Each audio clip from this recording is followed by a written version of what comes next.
Melalui tajuk Keluarga Syurgawi dan Tuhan Ibu, mari kita ambil masa untuk mempelajari firman Tuhan bersama-sama. Baru-baru ini, saya menghadiri acara ulang tahun ke-60 di Gereja Tuhan Peru. Saya bertemu dengan banyak orang di sana.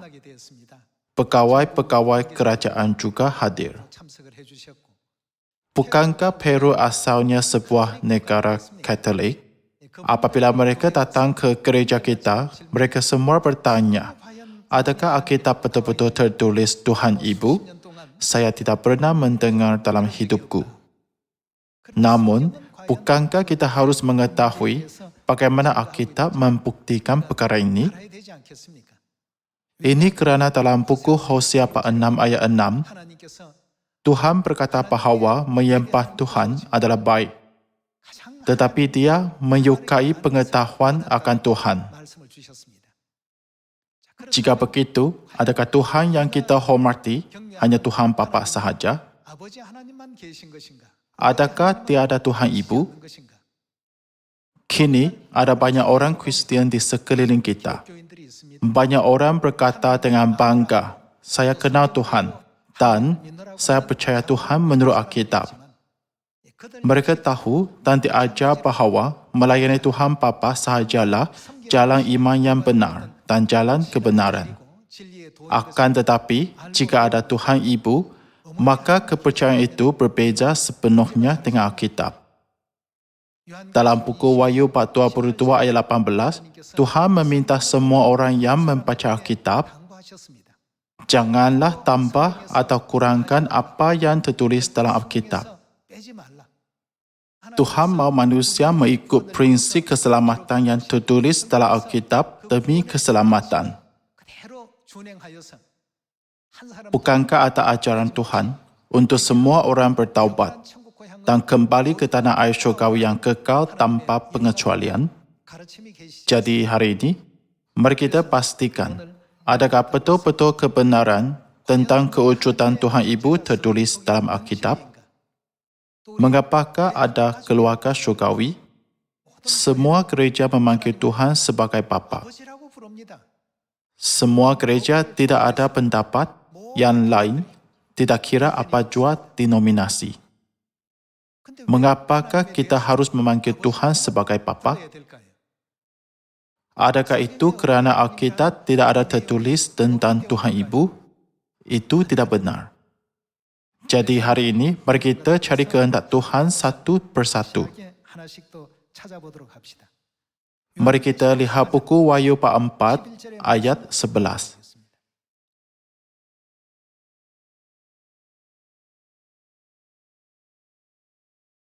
Buku Wahyu 4 ayat 11 tertulis, Ya Tuhan dan Tuhan kami, Engkau layak menerima puji-pujian dan hormat dan kuasa, sebab Engkau telah menciptakan segala sesuatu, dan oleh kerana kehendak-Mu, iaitu menurut kehendak Tuhan, semuanya itu bagaimana ada dan diciptakan. Sini ada firman ajaran Tuhan yang harus kita perhatikan. Segala sesuatu diciptakan menurut kehendak siapa? Tuhan.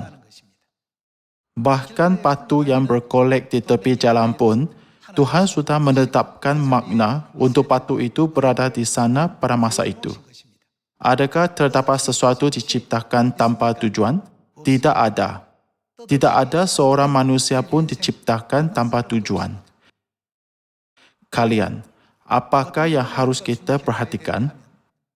Antara banyak bintang yang ditemui manusia, bumi dikatakan adalah satu-satunya tempat yang mempunyai kehidupan.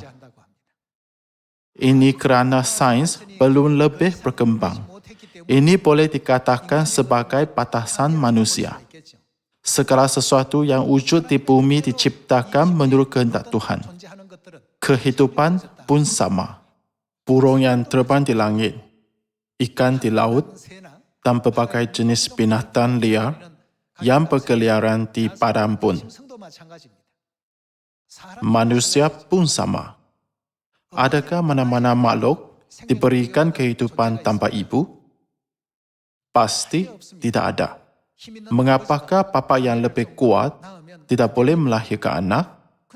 Namun, Tuhan mentakdirkan seperti itu agar anak-anak dilahirkan melalui ibu. Sebab kehidupan boleh wujud di bumi adalah kerana kewujudan ibu. Fikirkanlah ikan-ikan di laut. Bayangkan tiada ibu ikan. Tapakkah masih ada kehidupan di dalam laut? Lihatlah burung-burung yang terbang di langit. Jika tiada ibu burung, tapakkah kehidupan wujud di dunia burung? Begitu juga dengan dunia manusia. Bukankah bumi dapat menjadi satu-satunya planet kehidupan di alam semesta disebabkan ada ibu?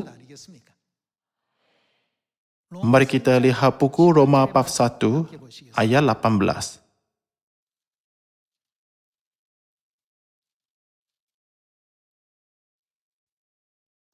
Buku Roma bab 1 ayat 18 tertulis, kemurkaan Tuhan ternyata dari syurga terhadap segala kefasikan dan kedurjanaan yang dilakukan oleh manusia, yang menyembunyikan kebenaran dengan kedurjanaan.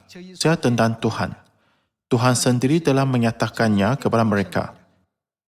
Sifat-sifat Tuhan yang tidak kelihatan, iaitu kuasanya yang kekal dan keilahiannya, semuanya jelas ternyata serta bagaimana difahami melalui segala ciptaannya. Oleh itu, mereka tidak dapat bertalih lagi.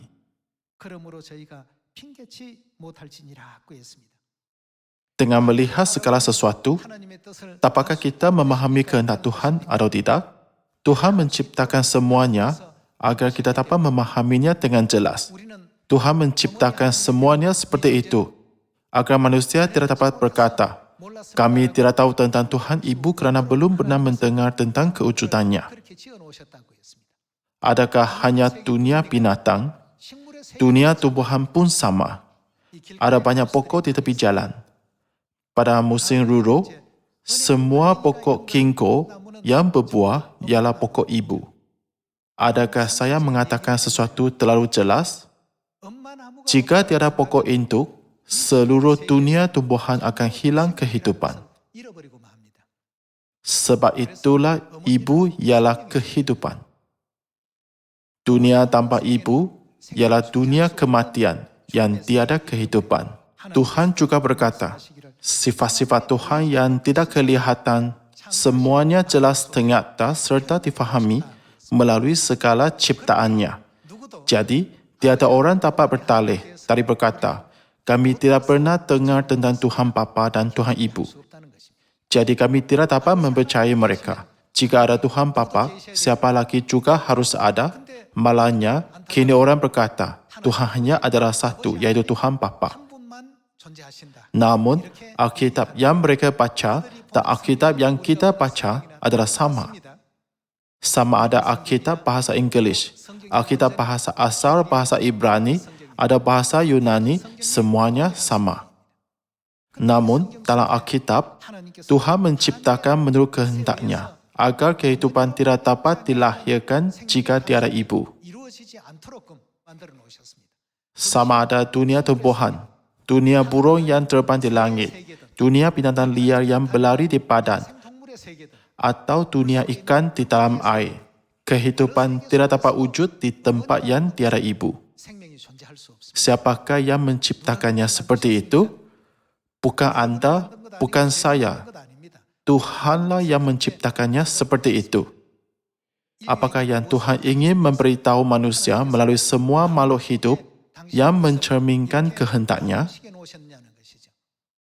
Jangka hayat semua makhluk betul-betul singkat.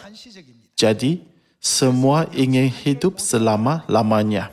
Agar kita berjalan ke arah dunia kehidupan kekal, Tuhan memberitahu semua manusia melalui Alkitab bahawa bukan hanya ada Tuhan Bapa, tetapi juga ada Tuhan Ibu. Mari kita lihat buku Kejadian bab 1 ayat 26. Mari kita lihat firman Tuhan dalam buku Kejadian bab 1 ayat 26. Berfirmanlah Tuhan, baiklah kita menjadikan apa? manusia menurut gambar dan rupa kita. Bukan hanya seorang Tuhan yang menciptakan manusia. Kalian, ada persatuan Alkitab di setiap negara. Jadi, terjemahan yang diluruskan secara umum oleh Persatuan Alkitab diterbitkan. Maksudnya, semuanya diterjemahkan dalam cara yang selaras dengan Alkitab bahasa asal. Sana juga tertulis kita. Alkitab bahasa Sepanyol, Alkitab bahasa Korea, dan Alkitab bahasa asal bahasa Ibrani, semuanya menggunakan bentuk jamak. Baiklah kita menjadikan manusia menurut gambar dan rupa kita. Namun, gereja-gereja di dunia berkata, satu Tuhan menciptakan manusia. Melalui frasa, baiklah kita menjadikan. Memang itu tidak merujuk kepada satu Tuhan. Jika satu Tuhan saja, maka aku akan menjadikan manusia menurut gambar dan rupaku. Barulah betul, bukan? Tuhan yang menciptakan manusia sama sekali bukanlah satu. Menafikan hal ini adalah sama dengan menafikan Alkitab. Jika begitu, mengapakah tertulis kita? Ada jawapan dalam ayat 27. Ayat 27 tertulis, maka Tuhan menciptakan manusia itu menurut gambarnya. Menurut gambar Tuhan diciptakannya dia. Siapakah diciptakan? Laki-laki dan perempuan diciptakannya mereka. Tuhan berkata, baiklah kita menjadikan manusia menurut gambar kita. Lalu lelaki dan perempuan diciptakan. Jika begitu, ini bermaksud bahawa ada Tuhan yang bersifat maskulin dan ada Tuhan yang bersifat feminin dalam Tuhan, bukan? Jika Tuhan tidak ada imej Tuhan seperti itu, bagaimanakah lelaki dan perempuan dapat diciptakan? Itu ialah pernyataan yang benar. Kerana Tuhan yang bersifat maskulin dan Tuhan yang bersifat feminin wujud. Bukan? Jadi, kita memanggil Tuhan yang bersifat maskulin sebagai Tuhan Bapa. Jika begitu, kita memang harus memanggil Tuhan yang bersifat feminin sebagai siapa?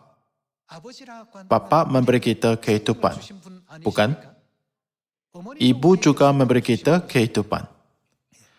Dalam sains hayat, banyak saintis telah mengkaji tentang soalan, dari manakah sumber kehidupan berasal? Mereka mendapati bahawa kehidupan diturunkan kepada keturunan melalui DNA mitokondria ibu. Ini bermaksud bahawa kehidupan tidak akan lengkap hanya dengan bapa. Ini boleh dianggap sebagai misteri kehidupan yang menakjubkan yang didedahkan oleh sains. Namun, mengapakah banyak ahli teologi dan gereja kini menegaskan hanya ada satu Tuhan, iaitu Bapa? Dalam semua sejarah Alkitab, kita mendapati bahawa Alkitab mempunyai satu sifat. Chauvinisme. Semuanya adalah chauvinis. Sejarah Perjanjian Lama dan zaman Yesus dalam Perjanjian Baru juga begitu. Bukankah kini ada banyak orang terlibat dalam gerakan feminisme? Tambahan pula, Peru yang saya lawati mempunyai presiden wanita. Di Amerika Syarikat, bukankah juga ada calon presiden wanita sekarang? Apabila kita melihat seluruh dunia, perempuan sudah mencapai kemajuan yang besar berbanding dengan masa lalu. Semua ini bukan tidak berkaitan dengan ajaran Alkitab. Sampai sekarang, perempuan dianggap hanya sebagai makhluk bawahan lelaki. Oleh itu, apabila mengira bilangan orang dalam Perjanjian Lama, perempuan selalu dikecualikan daripada kiraan. Biar saya berikan satu contoh. Dulu dalam masyarakat Korea, papan nama di pintu masuk rumah hanya tertulis nama bapa. Tidak ada nama ibu. Ini kerana wanita dianggap dan difikir sebagai makhluk bawahan lelaki. Walaupun orang memanggil Tuhan Bapa, mereka gagal untuk mengakui dan mempercayai kewujudan Tuhan Ibu. Adakah terdapat sesiapa selain daripada Tuhan yang dapat memberi kita kehidupan? Tidak ada. Kerana ada pencipta yang ada imej lelaki dan pencipta yang ada imej perempuan, Alkitab tertulis bahawa mereka berkata, baiklah kita menjadikan manusia menurut gambar dan rupa kita. Bukannya Tuhan Ibu tidak wujud, tetapi dia dihapuskan sepenuhnya daripada adat sosial mereka. Jika begitu, bilakah kewujudan Tuhan Ibu akan diisytiharkan dan diberitahu kepada manusia? Mari kita pastikan perkara ini melalui buku Wahyu bab 19.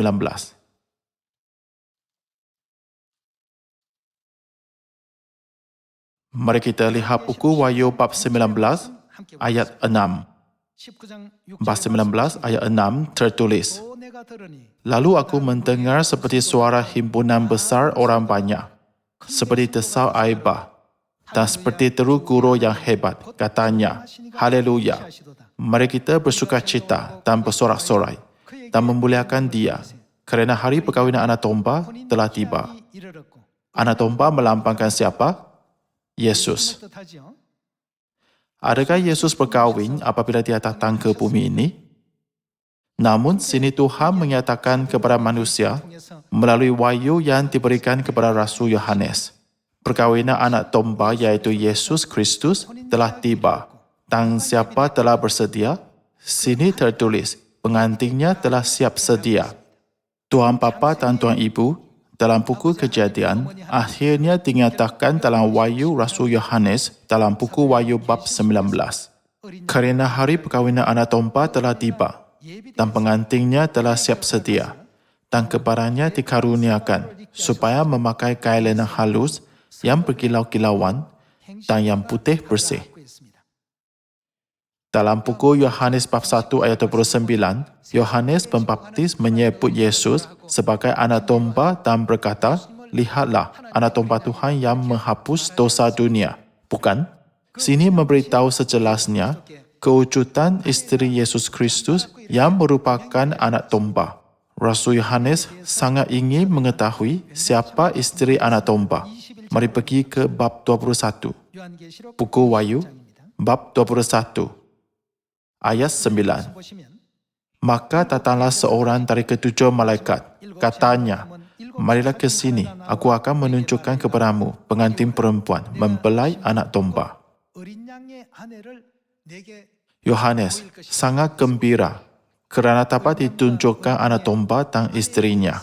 Ayat 10. Lalu, di dalam roh ia membawa aku ke atas sebuah gunung yang besar lagi tinggi, dan ia menunjukkan kepadaku apa? Kota yang kudus itu, Yerusalem, turun dari syurga dari Tuhan. Malaikat itu berkata, aku akan menunjukkan kepadamu anak domba dan isterinya. Dan tunjukkan apa? Kota yang kudus itu, Yerusalem. Semua firman Alkitab ada pasangan ayat. Jika kita tidak menyusun ayat-ayat pasangan dengan betul, kita tidak dapat mentedahkan kehendak Tuhan yang sebenar.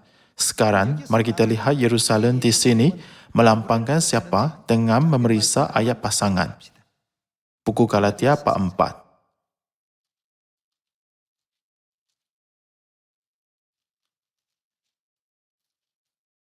Dalam buku Galatia bab 4 ayat 26 tertulis, tetapi Yerusalem surgawi adalah perempuan yang merdeka, dan ialah siapa? Ibu kita. Akhirnya secara rohani, anak domba bermaksud bapa kita, dan isteri anak domba bermaksud ibu kita. Kalian, adakah tertulis perkataan ibu dalam Alkitab atau tidak? Walaupun dinyatakan dengan jelas dalam Alkitab, semua kebenaran ini telah disembunyikan selama beribu-ribu tahun, dan penegasan bodoh bahawa Tuhan hanya adalah satu diturunkan bahkan sampai hari ini juga. Namun, tanpa mempercayai Tuhan Ibu, tiada gereja di dunia dapat berubah menjadi gereja yang mempunyai janji hidup kekal. 변화될 수가 없습니다. Kita pasti mempunyai Tuhan 아버지 Bapa. 하나님도 존재하지만 Dan siapa lagi? 누구도요. 어머니 Kerana Tuhan Ibu wujud juga, 아버지 하나님 kita perlu mencari gereja yang mengamalkan iman yang betul terhadap Tuhan Bapa dan Tuhan Ibu. Mari kita pergi ke buku Wahyu bab 22. Mari kita lihat buku Wahyu bab 22 ayat 17. Roh dan pengantin perempuan itu berkata, "Marilah." Anak domba dan mempelai anak domba, tak anak domba dan pengantin perempuan dalam buku Wahyu bab 19 dan bab 21 dinyatakan sebagai roh dan pengantin perempuan dalam buku Wahyu bab 22 ayat 17. Roh bermaksud Tuhan Bapa menurut Trinity. Surat tentu pengantin perempuan ialah Tuhan Ibu. 어머니 하나님이십니다. Tuhan Bapa dan Tuhan Ibu berkata, "Marilah." Dan barang siapa yang mendengarnya, hendaklah ia berkata, "Marilah." Hendaklah ia mengambil air kehidupan dengan cuma-cuma. 생명수를 받으라 하시더라고 했습니다. Apabila hari keselamatan sudah dekat, roh dan pengantin perempuan akan mengutus para pesuruh, 어머니 하나님 pemberita Injil dan Nabi untuk memanggil semua orang kembali kepada Tuhan Bapa dan Tuhan Ibu. 선지자들을 보내시고 Dengan ini, Tuhan Bapa dan Tuhan Ibu sedang mencari dan memanggil semua manusia untuk mempimpin seluruh dunia ke dunia kehidupan. 찾고 계시고 부르고 계시는 가운데 있습니다. Mari kita lihat buku Matius bab 6, iaitu Bapa Yesus mengajar kita tentang Tuhan Bapa dan Tuhan Ibu apabila dia datang ke bumi ini pada 2000 tahun dahulu. 자, 우리 Bukankah buku Ibrani bab 8 ayat 5 땅의 이치가 menjelaskan bahawa prinsip-prinsip langit dan bumi ialah realiti dan bayangan? 설명되어 있지 않습니까? Mari kita lihat buku Matius bab 6 ayat 8. Jadi janganlah kamu seperti mereka. 구하기 전에 Kerana apa? 있어야 할 것을 Bapamu mengetahui apa yang kamu perlukan sebelum kamu minta kepadanya. 아시느니라고 했습니다. Yesus mengajar kita bahawa Tuhan ialah Bapa kita. 가르침을 주셨습니다. Ayat 9. 그러므로 너희는 Kerana itu, berdoalah demikian. Siapa? 누구라고요? Bapa kami yang di syurga. 아버지요. Dikutuskanlah namamu. 책임을 받으시고 Dengan cara ini, dia mengajarkan doa Bapa kami yang kita semua tahu. Adakah hanya Bapa di syurga? Seperti yang kita lihat tadi, dalam buku Galatia bab 4 ayat 26, tetapi Yerusalem syurgawi adalah perempuan yang merdeka. Dan siapakah dia? Ibu kita. Syurgawi bermaksud di syurga. Bapa kami yang di syurga dan ibu kami yang di syurga. Sebab itulah kita dapat memastikan bahawa roh kita ada Tuhan Bapa dan Tuhan Ibu.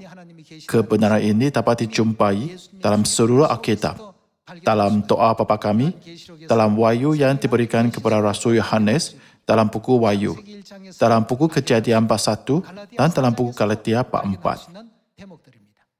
Kalian, apakah maksud kewujudan Bapa? 누가 있다는 뜻이 되겠습니까? Maksudnya 있다는 의미죠. ada anak-anak. 자식이 없으면 Tanpa anak, dapatkah anda menjadi bapa walaupun anda berumur 100 tahun? Tidak. 하나님께서 Agar Tuhan dipanggil bapa, memang harus ada anak-anaknya. 분명히 있어야 되겠죠. Sama seperti ada bapa dan anak-anak dalam keluarga bumi, pasti ada bapa dan anak-anak dalam keluarga rohani juga. Sebab itulah perkara duniawi ialah gambaran dan bayangan perkara syurgawi. 하늘에도 Mari kita pastikan sama ada anak-anak rohani di syurga melalui buku 2 Korintus bab 6. 6장입니다. Buku 2 Korintus bab 6. Bab 6 ayat 17. Sebab itu, keluarlah kamu dari antara mereka, firman Tuhan. Maka aku akan menerima kamu, dan kamu akan menjadi bapakmu, dan kamu akan menjadi apa? Anak-anakku laki-laki, dan anak-anakku perempuan. Demikianlah firman siapa? Tuhan yang Maha Kuasa. 주의 말씀이라 하셨느니라고 했습니다. Tuhan sendiri memberi kita ajaran seperti ini. 주셨습니다. Tuhan menjelaskan dengan teliti. Aku akan menjadi bapakmu, dan kamu akan menjadi anak-anakku laki-laki dan anak-anakku perempuan. Jika begitu, bukankah anak-anak wujud kerana ada seseorang memberi mereka kehidupan. 누군가가 생명을 주었기 때문 아니겠습니까? Apabila kita melihat sistem di bumi, semua kehidupan fizikal diberikan oleh ibu-ibu fizikal. 그렇다면 Jika begitu, apakah kehidupan rohani yang kekal diberikan tanpa ibu rohani? 없죠. Tentu tidak. Sebab itulah tertulis dalam buku Galatia 4 ayat 26. Tetapi Yerusalem syurgawi, iaitu di syurga, 하늘에 있는 adalah perempuan yang merdeka. Dan ialah siapa? 곧 누구라고요? Ibu kita. 우리 어머니라. Melalui Alkitab, Tuhan menyatakan bahawa kita memang mempunyai ibu. 하나님께서는 분명하게 알려주셨습니다. Jika tiada ibu, adakah perkataan Papa diperlukan? Maka kita hanya sebut Tuhan. Papa boleh dilihat sebagai gelaran yang diberikan untuk dibezakan daripada Tuhan Ibu. Mari kita teruskan untuk memastikan hal ini. Ayat 28. Dan kamu, saudara-saudara, kamu sama seperti Ishak, adalah anak-anak janji. Dahulu, dia yang diperanakkan menurut daging, menganiaya yang diperanakkan menurut roh. Demikian juga sekarang ini. Tetapi, usialah hamba perempuan itu beserta anaknya. Sebab anak hamba perempuan itu tidak akan menjadi ahli waris bersama-sama dengan anak perempuan merdeka itu. Kerana itu, saudara-saudara, kita bukanlah anak-anak hamba perempuan, melainkan anak-anak siapa? Perempuan merdeka. 26절에 보니까 Ayat 26 tertulis, Yerusalem syurgawi adalah perempuan yang merdeka dan ialah ibu kita. Dan ayat 31 tertulis, kita bukanlah anak-anak hamba perempuan, melainkan anak-anak perempuan merdeka. Sebab itulah, Alkitab bahasa asal menggunakan kata nama jamak Elohim kira-kira sebanyak 2,500 kali dan bukan kata nama tunggal untuk Tuhan. Ada sebab untuk menggunakan istilah jamak. Ini kerana ada berapa Tuhan? Kerana Tuhan Bapa dan Tuhan Ibu wujud, 하셨기 때문에 kata nama jamak ditulis dalam Alkitab bahasa asal. Perkataan Eloah atau perkataan El dari Israel ialah kata nama tunggal.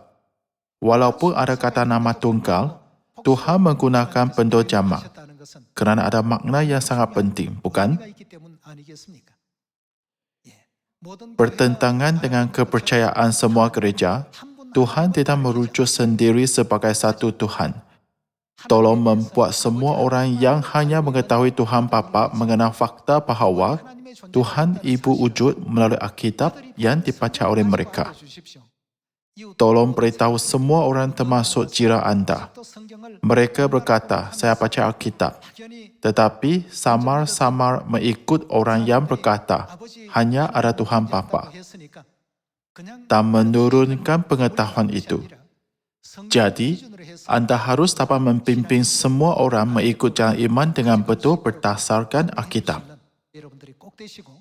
Dengan berharap bahawa anda semua akan berusaha agar semua manusia dapat bersatu dan berharmoni dalam Tuhan Ibu dan merealisasikan dunia kehidupan.